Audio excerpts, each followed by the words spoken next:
सदर ट्रंप मिस्री सदर अब्दुल फत्ताह अल सीसी से मुलाकात के बाद गुफ्तगू कर रहे हैं। كبير جدا لفخامة الرئيس، ولكن هذا التقدير زاد والإعجاب زاد في إدارة أزمة بمثل هذا المستوى، وإحنا مستنيين الإعلان عن هذا الاتفاق حتى يتم توجيه الشكر والتقدير علنا من خلال مؤسسة. مستنيين الإعلان عن هذا الاتفاق حتى يتم توجيه الشكر والتقدير علنا من خلال مؤسسة الرئاسة والدولة المصرية لشخصكم لهذا الاتفاق الذي أنجزتموه. Once the deal was announced, there has been great appreciation, but the admiration has increased in this marvelous management of such crisis at the highest level. Thank you. We're waiting for the deal to be declared as a final deal, so that we can react appropriately and state our positive views and perspective of that great deal from the presidency and on behalf of the Egyptian people.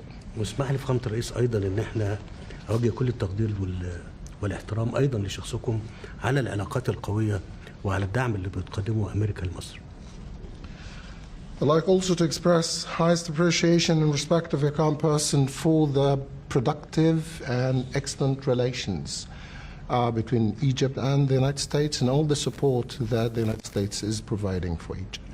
تفهمكم لمشكلة السد أيضا أمر أسجل فيه احترامي وتقديري أيضا لكم فخامة الرئيس. For the record again, Mr. President, I cannot overemphasize how much respect I have for you, for your understanding of the challenging issue of the dam to Egypt. مش عارف اللي أنا أقوله ده مناسب إن أقوله ولا لا، ولكن أثناء العشاء امبارح أنا وجدت فخامة الرئيس محاط بكل القادة والرؤساء عايزين يتحدثوا معاه بدرجة إن هو يمكن ما كانش عنده لحظة لتناول العشاء. I don't know if I'm going to say is appropriate or not, but I observed during the dinner of last night that you were surrounded, Mr. President, by all world leaders. They didn't leave you a moment to enjoy your dinner. That was a lot of surround. Well, we had a great time, but it was a lot. It was a lot of work last night. You saw that. Yes. Thank you, Mr. President. Thank you very much. It's a great honor. It's really fantastic. So I'll be doing a news conference at about 4 o'clock today. Before we leave, we're going to Paris, and then we'll be going home tonight, I guess, if you really figure it. So we'll be heading to Paris, where we have a big dinner meeting with a lot of the same people, and then we're going home. And it's been a very successful trip. A lot of things have happened that have been very good. We'll be discussing a little bit about the deal with Iran at the 4 o'clock news conference. It's a great deal for a lot of reasons, but number one, by far, 99.9% is they will never have a nuclear weapon, and you can't give Iran a nuclear weapon, and they will never have a nuclear weapon, so that's very, very strong. It's a very strong deal. Nobody knows what it is, but it's very strong, and most people seem to be very happy.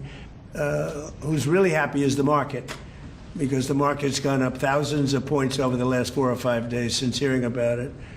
And the Strait is going to be opening. It's already partially opened. It's going to be opening up soon in full over the next day or two. And the market has gone wild, and oil has come tumbling down. Oil is at $73 to $74, and it's getting to very close to where it was before the crisis. The difference is now we have Iran without a nuclear weapon. So we'll see how that all plays out. I think people are going to be very happy. But there's nothing so smart as the market. And the market loves it beyond anything that I've actually seen. Again, the stock market has gone through the roof, and oil has come tumbling down. I guess it's in the low 70s now, right? That's right. That's amazing. So that's what speaks. That speaks louder than words. The alternative would be a worldwide depression. You know, the stupid people want to have a worldwide depression, and they're stupid people. So you can only go so far. You drive somebody into the ground, and a lot of bad things happen. Number one, the Strait would never open because they don't like floating billion-dollar ships up and down a strait when there are rockets flying over them and mines all over the place. So the strait would never be open. It wouldn't be open for a long time. So we have a very hot stock market, and we have started to be a very low oil price, and that's going to have a huge impact on affordability caused by the Democrats. The Democrats have caused so many problems, you have no idea. But I'll never forget, I took over, and I'm in the office for one day, and I have my first news conference, and they said, affordability, sir, affordability, what are you doing about it? I said, I've just been here one day. They tell me about affordability. They're the ones that caused affordability. It's just another con job. They made up the word affordability. But we're bringing prices down a lot, and they're coming down fast. And with the settlement, so worthwhile, with the settlement where you're not going to have a nuclear weapon, and then we bring them down on top of that. And I think oil prices might get lower than where they were before the war. So I'm going to see you at 4 o'clock. And we'll discuss that a little bit, and we'll discuss other things. But we've had a great meeting. It's been a great summit. And France has done a fantastic job. President Macron has been he's really done a great job. It's been very well received. Everybody here has been, I don't know if they've been happy. Some are not doing so well, but some are doing very well.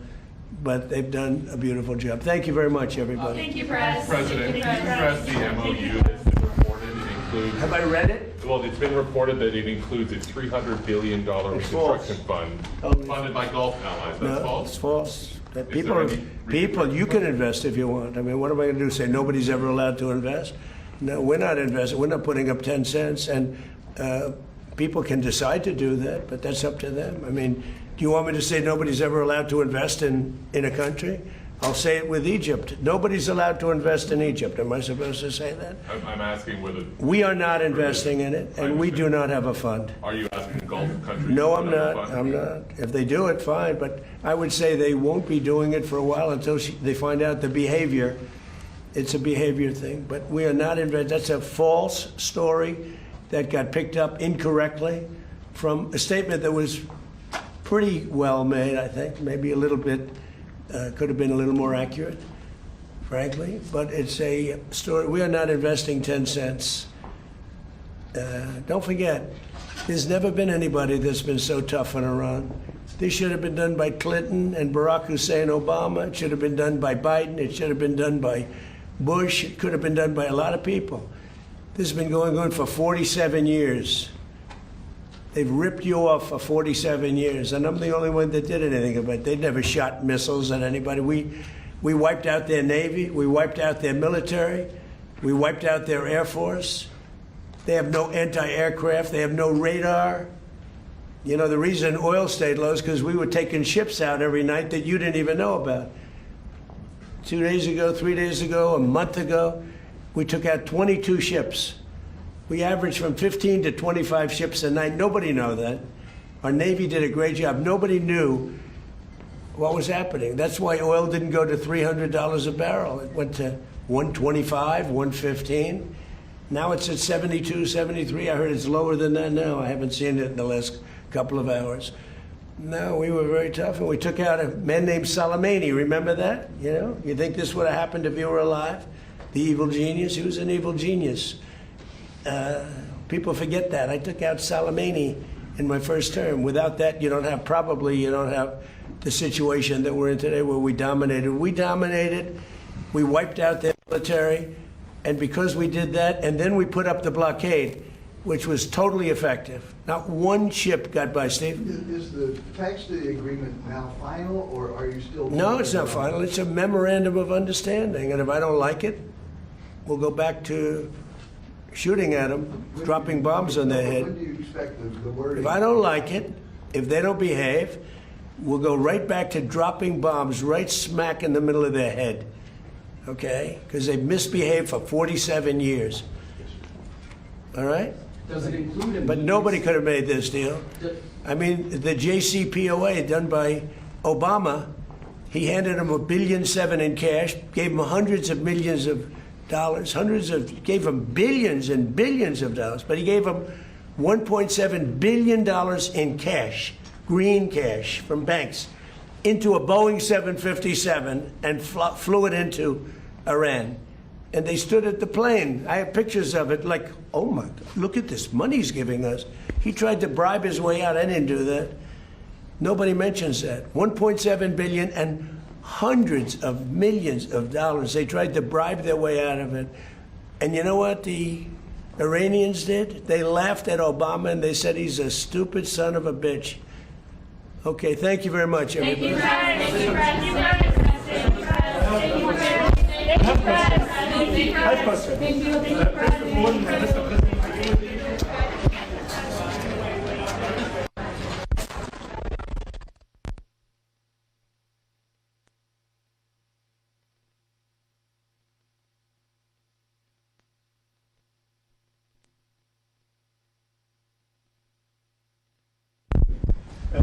We do support Egypt rights, water security. Well, that's what we're going to be talking about. You don't listen. How and when? Yes, that's what we're talking about. Of course I support Egypt. He's a friend of mine. From day one, you know, I met him early in the campaign when Crooked Hillary and I were running against each other, right? And I was told that the president of Egypt is here. That was a big deal. It's still a big deal for me to be with the great president of Egypt, but not as big as it used to be before I ran.